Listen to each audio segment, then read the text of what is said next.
everybody, my name is Tanya and welcome to my May wrap-up. So like April, May I participated in a couple of readathons, one of which, the Book Buddy-a-thon, I have wrapped up separately and I will link that down below.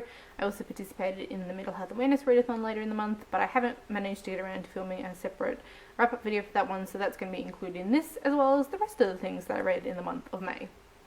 So May was an interesting reading month for me. I had periods where I made a lot of progress and others that I really didn't make much progress at all, but that's fine. So there's quite a few things that I'm in the middle of at the moment and have been in the middle of for quite a long time, but I got some reading done. I've got 7 things to talk about in this video and let's just get into it. So the first 3 things I'm going to lump in together.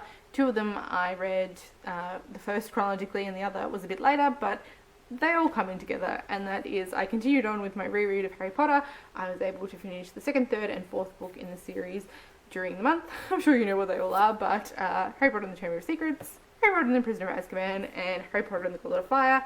I have continued on with listening to these in the Stephen Fry narrated versions, which I've never done before. I've never listened to Harry Potter. I've read it many times, as most of us have, but I haven't, I've never listened to them, so I've really been enjoying this reread through that medium. I think Stephen Fry is doing a fantastic job of just bringing it to life in a new way for me. So it's been a very long time since I've done a full reread of these, and it's just so nice to be back in that world. So I don't think I'm really going to go into each of these because 1, I'm sure most of you know the story of these, and 2, there's not much more I can say except I love them. I'm continuing to love them. They're just as wonderful this time around as any other time that I've read them. I'm now getting up into the latter end of the series, which I have read less times than the others. I'm pretty sure when I first read Harry Potter, the first 4 were out. I think I actually got a box set with the first 4 books in. So these ones I've read more times than the latter ones. I know that I've only read Deathly Hallows once and Half-Blood Prince twice. So, and Order of the Phoenix probably only 3, that means. I'm not quite sure. So now that I'm getting up to that end of the series, is really interesting because everything isn't, you know, crystal clear in my mind so much as with these ones. It was quite amusing listening because I was predicting the lines that were coming. Like I could say some of the dialogue along if I wanted to. Some of just, it all felt so familiar and so comforting. Some things took me by surprise, of course, but for the most part, this was just lovely. I'm loving revisiting these again. And so that covers what I listened to during the month of May. I did also start Harry Potter and the Order of the Phoenix after I finished Goblet of Fire, but I haven't quite finished that one. I'm now into June, so I will talk about that one in my June wrap-up. Now on to the books that I actually read in physical form. The first one I have here is Mrs. McGinty's Dead by Agatha Christie. This was actually my April Agatha Christie. I started this one in April but didn't quite finish it until May, so whoops, but that's okay. I read this one before the Book Buddy-a-thon. Mrs. McGinty's Dead is one that I never read before. It's one of her Hercule Poirot stories and also features a bit of a cameo from the lovely Ariadne Oliver. Ariadne Oliver is a crime novelist and sometimes pops up in Poirot stories, so it was fun. I didn't know from the back of this one that she was going to be in this, so it was a nice surprise when she popped up.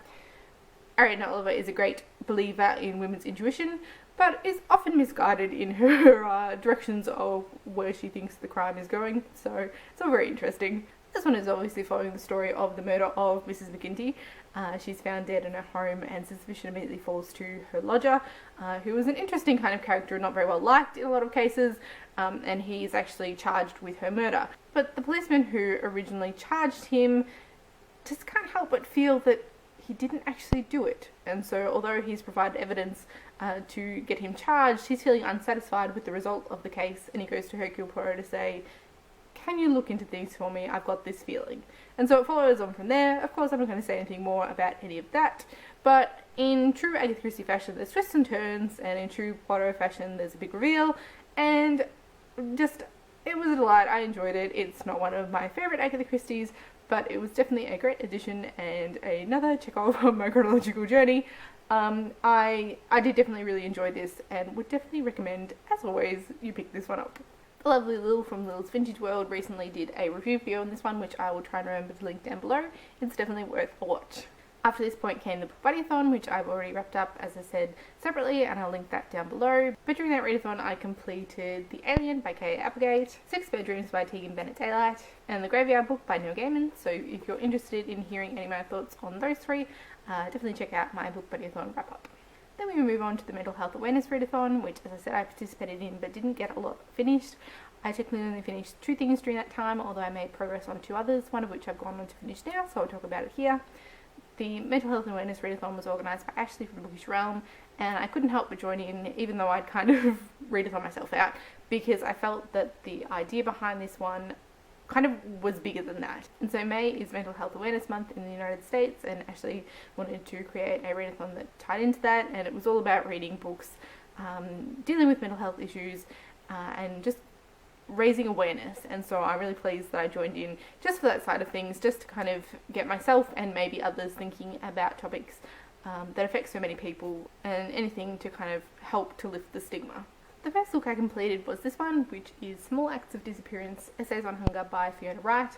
This one I think I picked out for the challenge of reading a book on a topic about a mental illness or a mental health issue that you didn't know much about, and to kind of use that as a learning experience. But it also could have worked for the challenge of reading a book by an author with a mental health issue, and also the challenge of reading a non-fiction book about a mental health issue.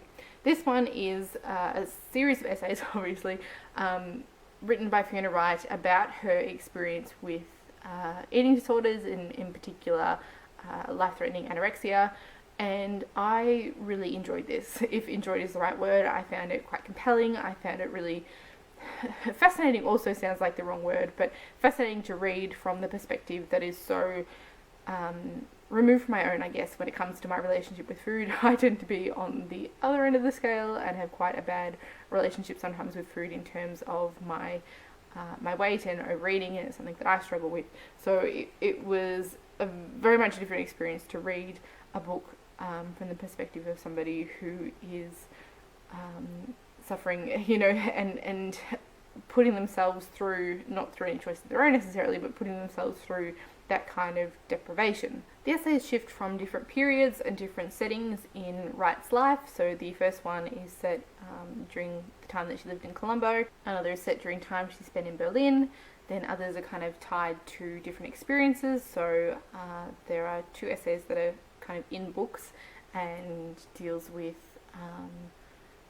finding examples of eating disorders covered in different texts and things like that. There's also from the perspective of her time in facilities, or her time in groups with other people, also trying to work through their own issues and challenges. I think this was written incredibly well. I think it really painted a true portrait of how it feels and the experience of dealing with this kind of mental health issue and this extreme form of eating disorder. She really didn't shy away from an open discussion of these issues. I found it completely compelling, and I am definitely glad that I picked this one up during the readathon, and as part of my Stella Prize read through. I think this was definitely a very worthwhile read. And the second book I completed during the readathon was the challenge of just reading a book because you wanted to, and of course we all know that that's going to be my Animorphs book.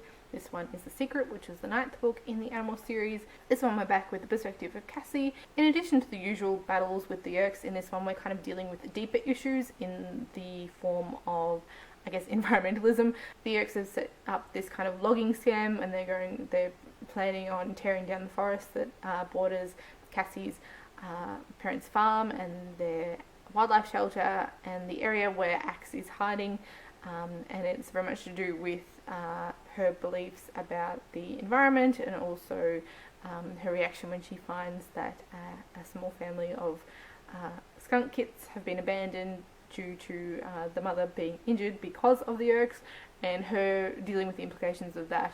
And it was all very fascinating. I really, really enjoyed it. It was lovely, as always, and just, yep, this is my Animorphs book. And yes, I love the morphing of the skunk. It's just, yep, skunks can kick butt. So they were the only 2 books that I finished during the Mental Health Awareness Readathon, but I did make progress on 2 others. The first one, the one that I haven't since finished, is this one, which is Dear Stranger, which is letters on the subject of happiness from various writers. There are 50 letters in here, and I read the first 10 letters, so I got up to here.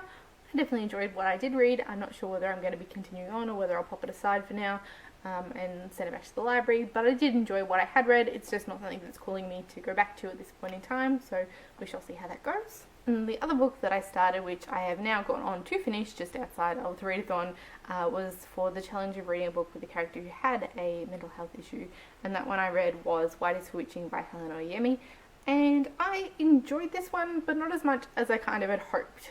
So previous experience with Helen Oyemi has been that I had no idea necessarily what was going on, but I loved the ride, that being with Mr. Fox.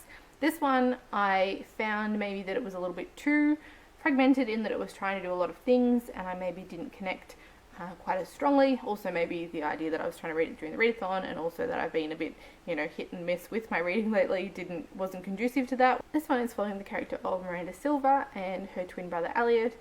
Miranda has a condition called pica, where she is craving and needing to eat, in her case, chalk. So this was the mental health issue that I was following with this one, and I think it was quite a good portrayal of that illness and of just mental health issues in general and the ways that things can affect people. Miranda and Elliot live with their father in a guest house in Dover. Their mother has died, and so they're kind of dealing with the aftermath of that, and the house itself kind of has this presence and awareness, and so we're getting this narrated kind of following Miranda, following Elliot, following a third character who comes into play a bit later, and also kind of points of view from the house itself. And so you're kind of going along trying to work out, is the house malevolent, or what kind of part is that going to play? And I don't know that it kind of all tied in and worked as much as I kind of hoped it would come together in the end. I did really enjoy it, and like I said, I think what it did well was a study and a portrayal of the mental illness that Miranda is suffering from. So I think that side, and from the point of view of the Mental Health Awareness Readathon, it was a good choice. But in terms of my overall enjoyment of the book, maybe it wasn't, like I said, I still enjoyed it, but I don't think it was as much as I thought I might enjoy it. These are the books that I was able to complete in the month of May outside of Book Buddyathon. So if you've read any of these ones, I'd really be interested to hear what you thought about them, particularly White is for Witching, but anything at all I'd love to hear. As always, thank you all for watching, and I will see you next time. Bye.